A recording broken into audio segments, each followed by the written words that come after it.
So this is where it all happens. Without me, none of this is anything other than ephemeral dust in the wind, if I can use an old pop song.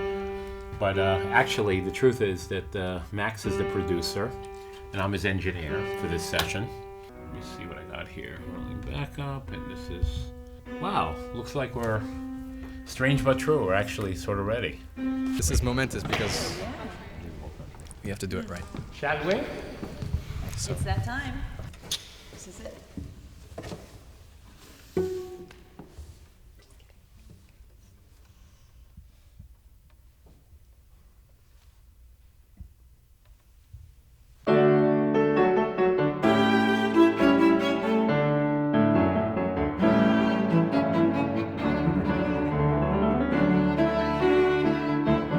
My name is George Lepauw, and I'm a classical pianist. I love history, I love music, I love art, I love ideas, I love being on a quest for truth.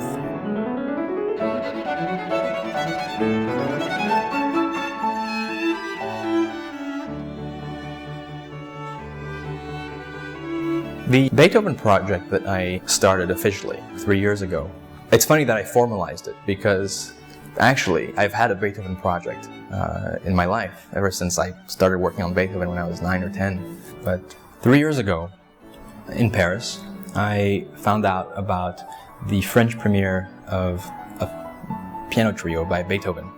And immediately we started thinking about how we could organize an American premiere for that work.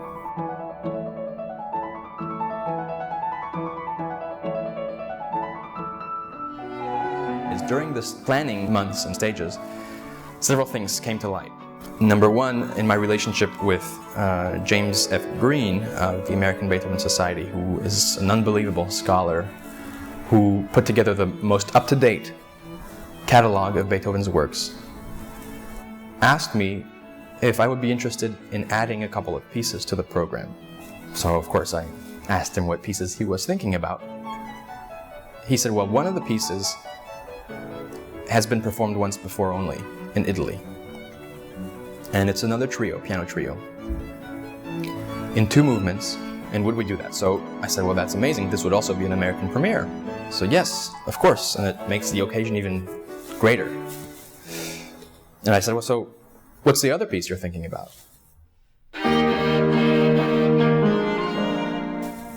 And he said, well, the other piece is a little bit smaller. It's just one movement. And as far as all the research that he did, very, very conclusive research, it had never been performed anywhere in the world. Nowhere. Even when he told me that, I could not help but be a little bit incredulous. You may find a few lines of music that are intellectually interesting, maybe brilliant, but it's not the same thing as finding a completed work. Never been performed in over 200 years, and that I would be the one to be asked to do that? That changed my life.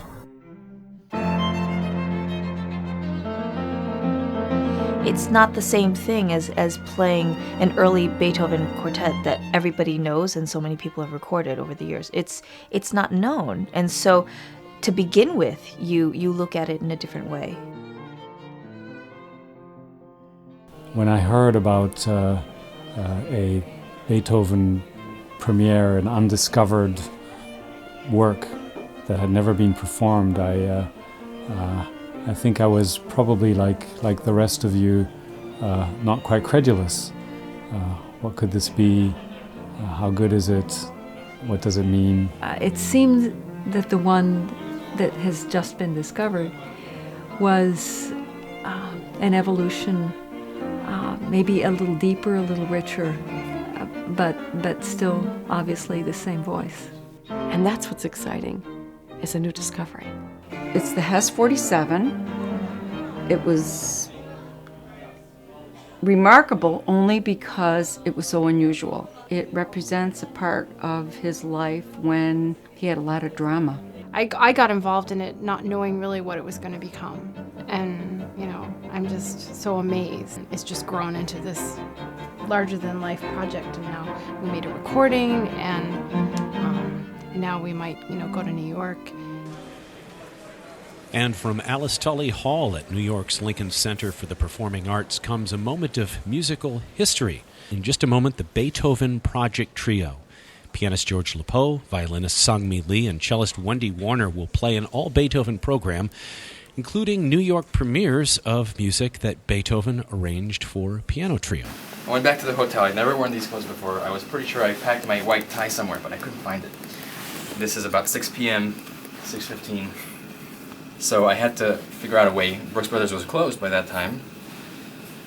So I called a conductor friend of mine, because those are the only people who actually carry white ties. Yeah, and he had just left, but he went back to his place, got his, but you can see it's a little bit worn. It's a little bit not as white as the rest of me, but that's okay. All right.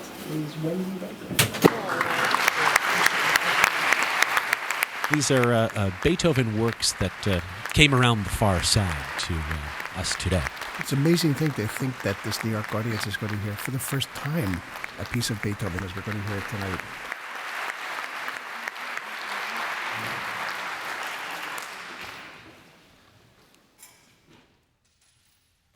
The Beethoven project was just a dream, and it's become a reality. It's perfect. I never knew that Beethoven was so playful. I loved that piece. It's exciting to hear music that was written a long time ago that's only now really being heard. It brought a tear to the eye. You feel the passion for life. You feel the richness for emotions. It was a fabulous and inoubliable experience. It is amazing. I've never experienced anything like it in my life. That was an amazing, amazing experience. A lot of people always think that classical music is sometimes boring, but I was into it.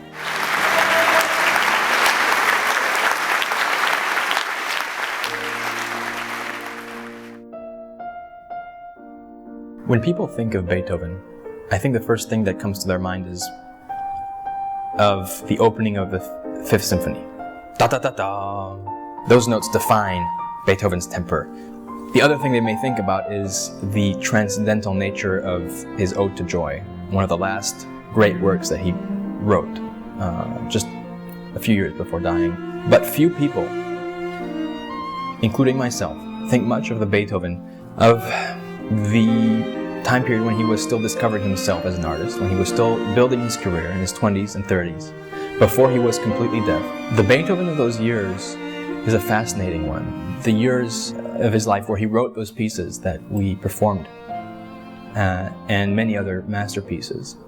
It's a period that still remains mysterious. So I want to find out more about that period. I want to uncover things that clarify for us what the music of those years means. I just want to connect with that directly, personally.